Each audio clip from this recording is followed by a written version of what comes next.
Manchester and its surrounding towns have a remarkable history, and the stories are sometimes hidden.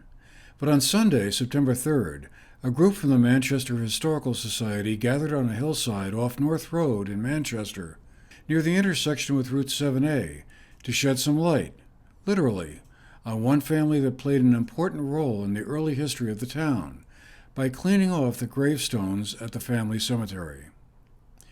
Several generations of the Roberts family are buried in a small plot at what was once the family property. Members of the family played roles in the Revolutionary War and the War of 1812. Sean Harrington, the curator of the Manchester Historical Society, told us a bit about their history. Yeah, so the Roberts family, the generation before this is the family cemetery of General Martin Roberts. His father and grandfather, General Christopher Roberts and John Roberts, they were known as the Fighting Roberts family. And, there were 5 of them who were part of the expedition to Fort Ticonderoga with Ethan Allen when he went and captured Fort Ticonderoga. So obviously, that name, resonates still to this day. And Martin himself, actually, so he was born in 1778. And he was in the mercantile business. He clerked for Joseph Burr, whose name is, the first half of Burr and Burton, in Manchester Village. And come around the War of 1812, he built the homestead and set up a stage line. I guess he was fairly successful at the mercantile business, but he also lent, he also had a lot of credit, and not everybody paid up in those days. So he decided to do something that was a little more tangible. He set up a stage line that went from Boston to Saratoga.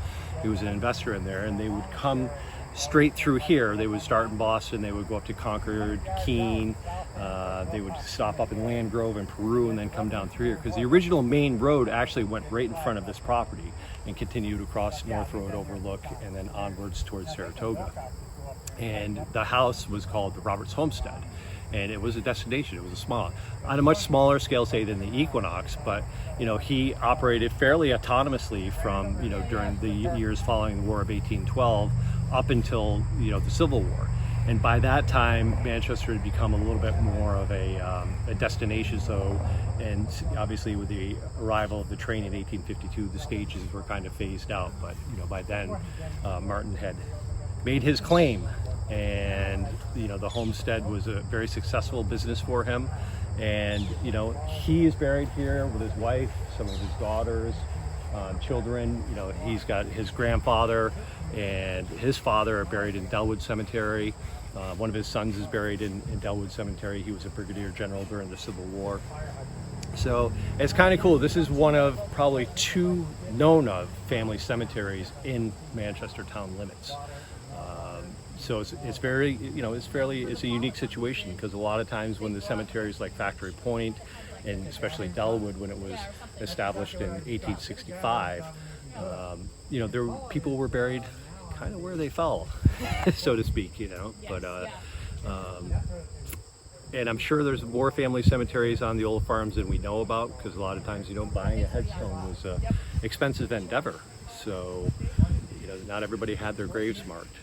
Not even in the cemetery. And as Cynthia Kilburn, whose husband Doug, every now and again, apparently, when they go cut a new grave in Factory Point, they find out that it's already occupied. This whole process of cleaning the stones has become kind of a bit of a renaissance, I guess you would say. So I'm hoping that we'll be able to get people to look at cemeteries as very peaceful places, and places to come and reflect and just kind of enjoy for the craftsmanship that's here. So. But there was more to the convergence on the family cemetery plot by Sean Harrington, Andy Shaw, Cynthia Kilburn, and Dave Cannell. Cleaning off decades of moss, dirt, and grime from old gravestones isn't just a matter of pouring water on them. Done incorrectly, the historic gravestones could be damaged. So Caitlin Abrams of the Vermont Old Cemetery Association explained the proper way to do it. These are all, good Vermont marble. And marble is, for however hard and heavy it is, it's a pretty soft stone, which was what made it so good for carving, especially when it was being done by hand.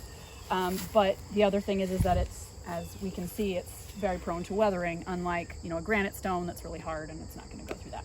So when we're cleaning one, we just want to always keep that in mind and make sure that we're not doing more harm to the stone than, help. The other thing I'll say is, like, when you're scrubbing, sometimes when I show people, they start scrubbing like one spot and they're like, I got to get that spot clean. And that's a thing that we all have to just let go of, that there's some things that aren't going to come right off. We don't want to over scrub the stone. So I remember reading somewhere that it's like, imagine you had an old book that you were restoring. You wouldn't bleach the pages and to make it look new. You'd restore it so you could read it, but so it maintains its, charm. That's kind of the vibe we're going for. So that's a question I get a lot on social media is like, why don't you just use a pressure washer?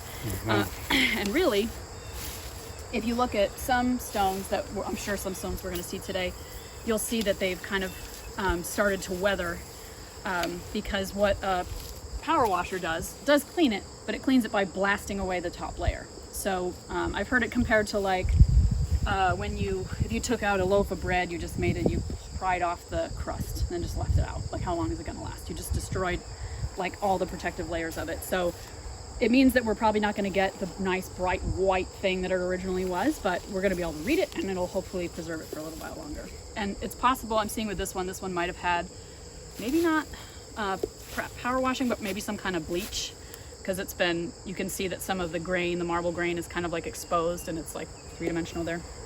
So there's definitely a lot of methods that people have used in the past that are not great now. Like, I see a lot of people will say like, oh, I'll just use like muriatic acid on it or something like bleach, but all those things are going to damage the stone. So what I'm doing now, I'm using this to like just clear away some of the large growth, and you see how it's like the surface is all rough like this. That's why it's making it harder. But and I don't have to get all of it because I'm going to be able to scrub.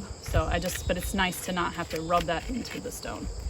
We had a chance to talk with her afterwards while the Historical Society members got to work. Are there a lot of old cemeteries like this scattered around the Vermont landscape? Or? Yeah, definitely. So there's, on a lot of these old farmstead properties, a lot of families buried their family members together, all in family cemeteries. So a lot of people, you'll hear about buy a property and they're like, oh my gosh, there's a cemetery here, which is, kind of what this property owner did too. Reach out to the Historical Society to figure out how they can do this. We also have a lot of other smaller town cemeteries spread throughout, really even the smallest of towns. You can usually find multiple different cemetery sections. Yeah, so Vermont Old Cemetery Association is dedicated to preserving all of Vermont's cemeteries. So what they do, they have a program where cemeteries can apply for VOCA to come and help them clean.